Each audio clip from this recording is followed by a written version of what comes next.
into the heart of fragrance design, the perfume pyramid. Ooh, I like that. A deep dive. Now, I know you already know that perfumes, they evolve on your skin, right? It's like they tell a story over time. Yeah. But have you ever wondered how perfumers actually create that unfolding experience? It's like they have this secret language. They do. And we're going to crack the code today. It's called the perfume pyramid. It's basically this model that perfumers use to structure and map out how a fragrance unfolds over time. Okay, a map for your nose.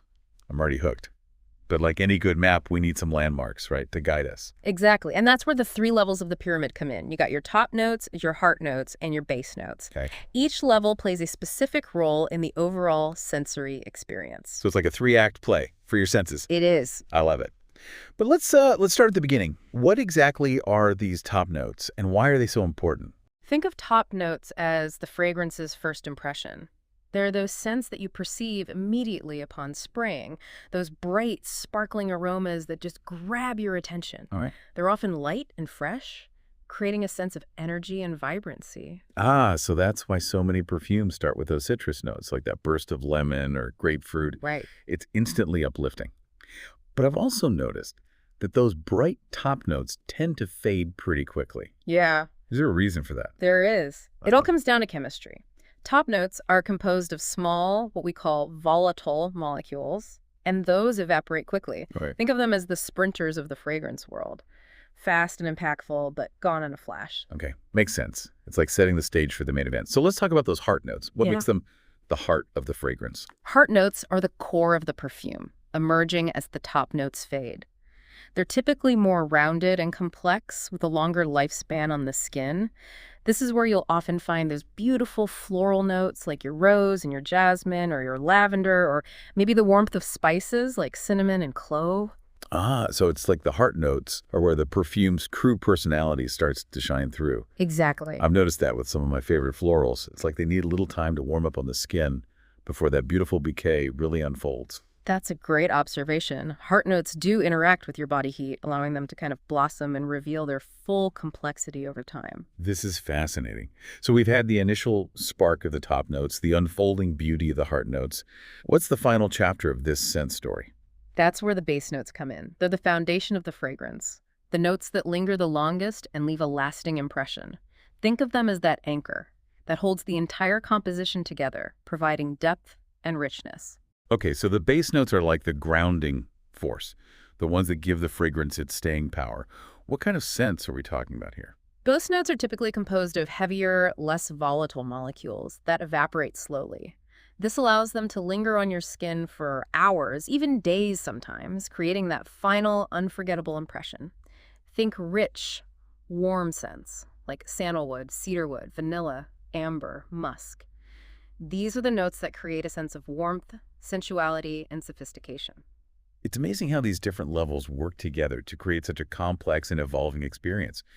But I'm curious, where did this whole idea of the perfume pyramid even come from? It seems so strategic and intentional. Was it always a part of perfumery? Well, the concept of layering scents has been around for centuries. Early perfumers and alchemists had an intuitive understanding of how different ingredients interacted and evolved over time. But it was in the early 20th century that the perfume pyramid, as we know it today, was formalized. So there's a history behind it. Absolutely. It makes it even more intriguing. Yeah, and the name most associated with formalizing the pyramid is Jean Carles, a legendary French perfumer. Yep. He really systematized the process, emphasizing the role of volatility and the importance of balancing those top, heart, and base notes to create a harmonious fragrance. So Jean Carles was like the architect of the modern perfume pyramid. Yes. That's pretty cool. But why 3 levels specifically? Couldn't a fragrance have more layers or a different structure? That's a great question. And the answer is yes, it could. But the 3-level structure has become the standard for a few reasons. First, it reflects the natural evaporation rates of different fragrant molecules. Top notes with their small volatile molecules evaporate quickly. Heart notes with their slightly larger molecules linger longer. And then base notes with their large, heavy molecules evaporate very slowly. Okay, so it's grounded in the chemistry of scent itself. Right. That's fascinating. But I'm guessing there's more to it than just chemistry, right? You're right. The 3 levels also create a dynamic, evolving experience for your nose. Imagine if all the notes hit you at once. Yeah. It would be overwhelming Yeah. and probably not very pleasant. Yeah, like trying to listen to an orchestra where everyone is playing their loudest all at the same time. Exactly. The pyramid allows the fragrance to unfold gradually, like a story, with a clear beginning, middle, and end. It allows you to experience the full range of the fragrance, from those bright, sparkling top notes to the warm, lingering base. I'm starting to see how this all comes together. It's not just about the individual notes, but how they interact and play off each other over time. It's like a carefully choreographed dance. That's a great way to put it. And that brings us to another important reason for the 3 levels: balance. The pyramid ensures that no single element dominates the fragrance. It's all about the interplay between the top, the heart, and the base notes, creating a harmonious, well-rounded scent experience. This is all making so much sense now. I'm already starting to think about my own fragrance collection in a whole new way. But I'm curious, does this structure work the same way for all types of fragrances?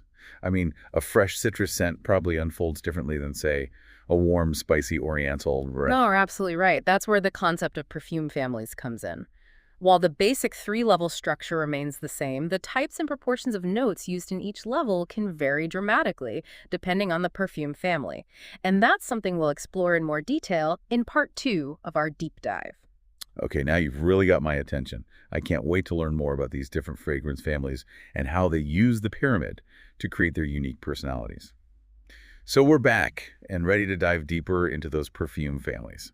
You mentioned they're like secret societies of scent. I love that. I like to think so. How do these families work with that pyramid structure we've been talking about? Okay, imagine this. The pyramid is like the blueprint, right? All right. But the perfume family, that dictates the style of the house that we're building. I like that. Each family kind of emphasizes certain levels of that pyramid, Yeah. and that creates its unique character. Okay, that makes sense. So let's start with a family that I already love. Citrus fragrances. They're just so bright and uplifting. Where do they focus on the pyramid? Citrus fragrances are all about those vibrant top notes. They burst forth with those zesty scents. You know, your lemon, your orange, grapefruit, mandarin, Right. all those small volatile molecules, they evaporate quickly. Right. And that creates that immediate sense of freshness and energy. Yeah, it's like a splash of sunshine. But then, as we learned earlier, those top notes, they fade pretty fast. What happens next in a citrus fragrance? Citrus scents, they often transition directly to a softer, more subtle base. They might skip like a pronounced heart note phase. Okay. They might use light musks or woods or ambers to create a gentle, lingering warmth without overpowering those bright top notes. So it's all about maintaining that feeling of lightness and freshness. So if citrus fragrances are like the sprinters of the perfume world, Yeah. What family would be the marathon runners? that would have to be the Oriental fragrances. They are known for their richness, their warmth, and their incredible longevity. Oh, yes. Orientals. They're so sensual and mysterious. I've noticed that they tend to develop and deepen on the skin over time. Is that because of how they use the pyramid? Exactly. Oriental fragrances emphasize the base notes. Okay. They feature rich, complex scents like your vanilla, your amber, musk, incense, and often warm spices like cinnamon, clove, and cardamom. These heavier molecules, they evaporate slowly, and they cling to the skin for hours, sometimes even days. Wow. So they're like the slow burn of the fragrance world, Yes. revealing their secrets layer by layer. Exactly. But are there any florals in those base notes? Yeah. Or are Orientals strictly warm and spicy? While the focus is on the base, Oriental fragrances often have floral notes kind of woven into the heart, adding another layer of depth and complexity. Okay. Jasmine, rose, and orchid are popular choices, and they add a touch of sweetness and sensuality to that warm base. Okay, that makes sense. It's like a beautiful tapestry, blending those different elements Yeah. together. So I've got bright citrus top notes, warm Oriental bases. What about something in between? That's where we get to families like floral and woody fragrances. They often have a more balanced pyramid structure, showcasing that interplay between all 3 levels. Okay, let's talk florals first.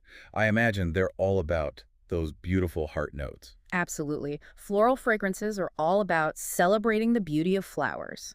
Whether it's a single dominant bloom, like a rose or a jasmine, or a complex bouquet of different florals, these heart notes are often supported by fresh green top notes and warm, woody, or musky base notes. So it's like a floral fragrance takes you on a journey, starting with a fresh green opening. leading to that blooming heart, and then settling into that warm, comforting base. That's a beautiful way to describe it. Now, how about those woody fragrances? Where do they fit into the pyramid scheme? Ooh, I love woody scents. Me too. They're so grounding and comforting. I always picture a walk in the forest when I smell those earthy notes. Woody fragrances are all about those earthy, grounding base notes, just as you said. Okay. Think sandalwood, cedarwood, patchouli, vetiver. Yeah. They often have fresh, herbal, or citrusy top notes that add a bit of sparkle, and then transition to a heart that might include some floral or spicy accents. So it's like a walk through the forest, starting with the fresh air and greenery, then encountering the different trees and plants, and then finally grounding yourself in the rich, earthy scent of the forest floor. I love that analogy. And then there's a fascinating family called fougères. Fougère. Now that's one I haven't heard much about. What makes them unique? Fougère fragrances are traditionally considered more masculine. They blend elements of different families, creating a very distinctive structure. They typically start with fresh, herbaceous top notes like lavender, bergamot, or coumarin, creating a very clean, invigorating feeling. Ooh, so they have a bit of that citrusy freshness we were talking about earlier. Exactly. Then they transition to a heart that often features floral accents like geranium or rose, adding a touch of softness and complexity. Interesting. So they've got the freshness, they've got the florals. What anchors them? The base of a fougère is where its signature emerges. It features mossy, woody notes like oak moss, tonka bean, and often that same coumarin from the top, creating this warm, earthy, slightly sweet and powdery dry down.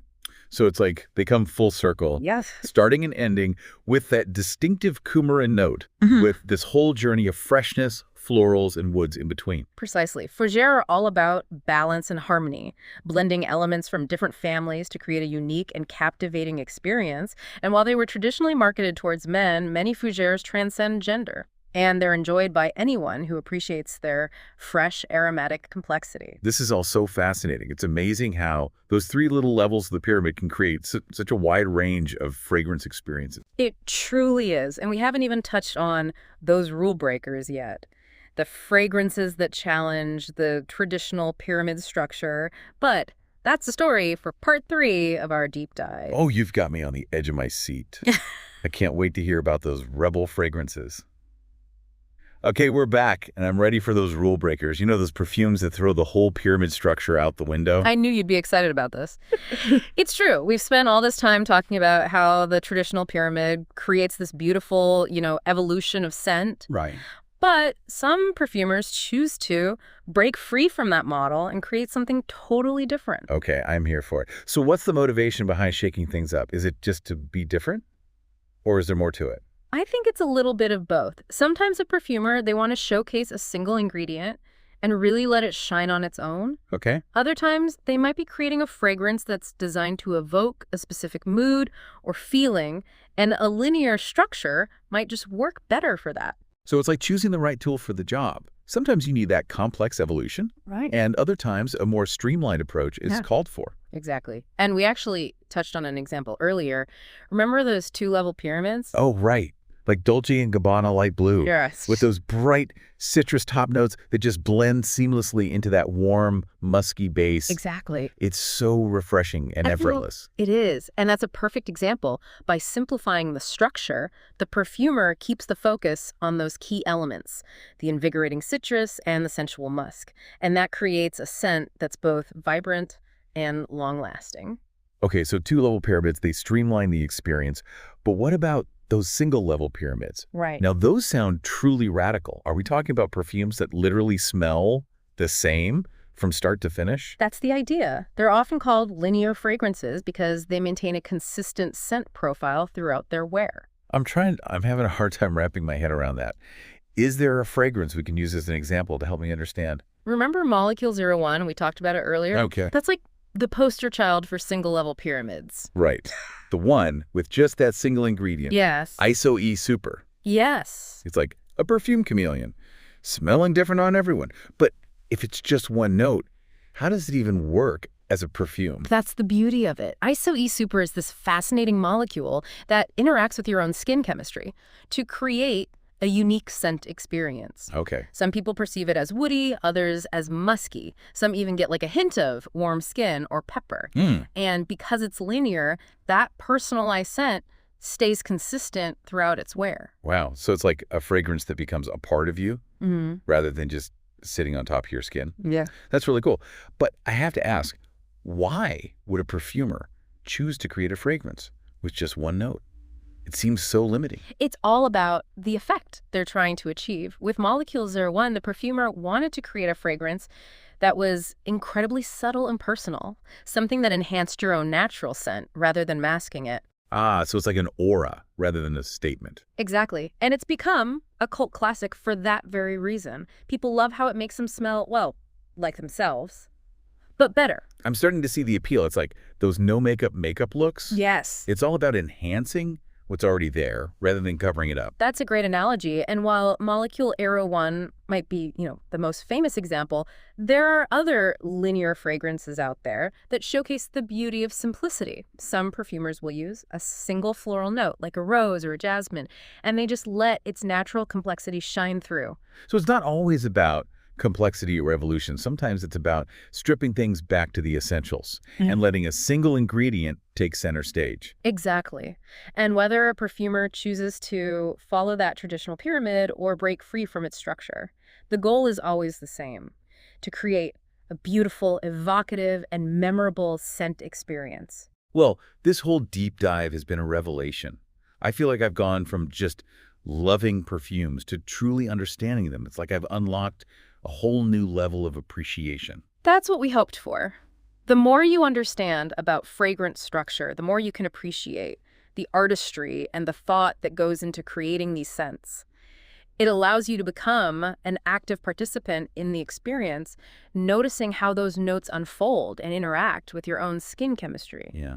I'm already looking at my perfume collection with fresh eyes, ready to rediscover all those top, heart, and base notes. I love that. And who knows, maybe I'll even venture into the world of linear fragrances and see what those are all about. That's the spirit. Keep exploring, keep experimenting, and most importantly, keep enjoying the wonderful world of fragrance. Well, there you have it, folks. Our deep dive into the world of perfume pyramids has come to an end. We've learned about the structure, the levels, the families, and even those rebel fragrances that dare to break the mold. Hopefully you're leaving this deep dive with a newfound appreciation for the artistry and the craftsmanship that goes into creating the scents we love. Until next time, happy sniffing.